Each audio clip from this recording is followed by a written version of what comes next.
नमस्कार, माझ्या माय क्रिएटिव्हिटी या चॅनलवर तुमचे सर्वांचे खूप खूप स्वागत आहे। आज मी तुम्हाला वालाच्या शेंगाची कोरडी भाजी करून दाखवणार आहे। वालाच्या शेंगा कशा निवडायच्या हे सुद्धा मी तुम्हाला दाखवणार आहे आणि अगदी गावरान पद्धतीने झटपट होणारी ही वालाच्या शेंगाची भाजी कशी करायची हे सुद्धा दाखवणार आहे। त्यासाठी व्हिडिओ शेवटपर्यंत नक्की बघा आणि तुम्ही माझ्या चॅनलवर पहिल्यांदाच आले असाल तर माझ्या चॅनलला लाईक, शेअर आणि सबस्क्राइब करा, त्यामुळे माझे व्हिडिओ सर्वात अगोदर तुम्हाला बघायला मिळतील। चला तर मग वेळ न घालवता रेसिपीला सुरुवात करूया। मी इथे 1/2 किलो वालाच्या शेंगा घेतलेल्या आहे। आता हे शेंगा कशा पद्धतीने निवडायच्या ते मी तुम्हाला दाखवते। एक शेंग घ्यायची आहे आणि अशी दोन्ही बाजूची देठ काढून घ्यायची आहे, मधून अशी ओपन करून घ्यायची आहे। यामध्ये दाणे एक बाजूला काढून घ्यायचे आहेत। यामध्ये खराब दाणे सुद्धा असतात, खराब दाणे किंवा किडीचे असतील तर ते काढून टाकायचे आहेत आणि नंतर याचे असे तुकडे करून घ्यायचे आहेत। अशा शिरा वगैरे असतील जास्तीच्या तर त्या सुद्धा काढून टाकायच्या आहेत। हे शेंगा कोवळ्या आहेत त्यामुळे याला जास्त शिरा नाही आहेत, अशा थोडेसे शिरा असतील तर ते काढून घ्यायचे आहेत। बघा, आता या पद्धतीने मी सर्व शेंगा निवडून घेणार आहे। आता हे शेंगा पाण्याने धुवून घेऊया। शेंगा धुवून घेतले आहेत।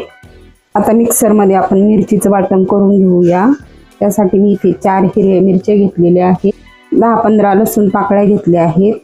आता आपल्याला मिक्सर मधून वाटून घ्यायचं आहे, त्याचा ठेचा तयार करून घ्यायचा आहे। मिरचीचं वाटण वाटून घेतलेलं आहे। आता एका कढईमध्ये 1 टेबलस्पून तेल घालूया आणि आता यामध्ये अर्धा चमचा मोहरी आणि अर्धा चमचा जिरे घालूया। चिमूटभर हिंग घालूया, अर्धा चमचा हळद घालूया आणि आता हे मिक्सर मध्ये वाटून घेतलेलं वाटण घालूया।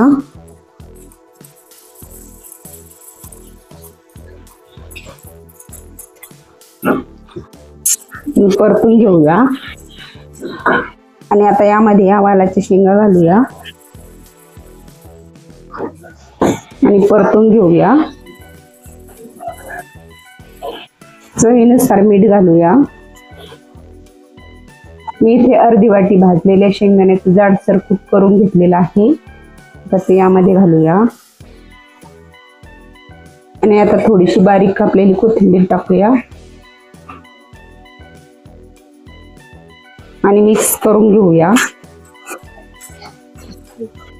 आणि आता यामध्ये अगदी थोडंसं पाणी घालूया आणि आता याच्यावर झाकण ठेवायचं आहे आणि मधून मधून हलवून शेंगा शिजवून घ्यायचे आहे। शेंगा लगेच 7 ते 8 मिनिटात शिजतात।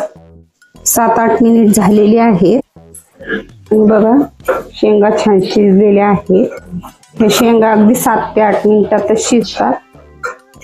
आता आपण शेंग शिजली की नाही ते बघूया। एक शेंग घेऊन दाबून बघायचे आहे, बघा तुटते आहे।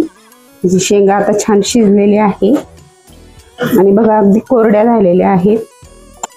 या शेंगा तुम्ही अगदी झटपट टिफिनसाठी सुद्धा बनवू शकता किंवा भाकरी चपाती बरोबर खाण्यासाठी सुद्धा करू शकता। आता वालाची शेंगाची भाजी तयार झालेली आहे। आता आपण ही काढून घेऊया। अगदी झटपट आणि गावरान पद्धतीने केलेली ही शेंगाची भाजी खूपच छान लागते। तुम्ही ती टिफिनसाठी करू शकता, चपाती भाकरी बरोबर खाऊ शकता आणि अगदी झटपट होते, खायला सुद्धा खूपच छान लागते। तुम्ही सुद्धा ही झटपट होणारी वालाची शेंगाची सुक्की भाजी नक्की करून बघा आणि तुम्हाला माझी ही रेसिपी कशी वाटली ते मला कमेंटद्वारे जरूर कळवा आणि माझ्या रेसिपी तुम्हाला आवडत असतील तर माझ्या चॅनलला लाईक, शेअर आणि सबस्क्राईब करायला विसरू नका। धन्यवाद।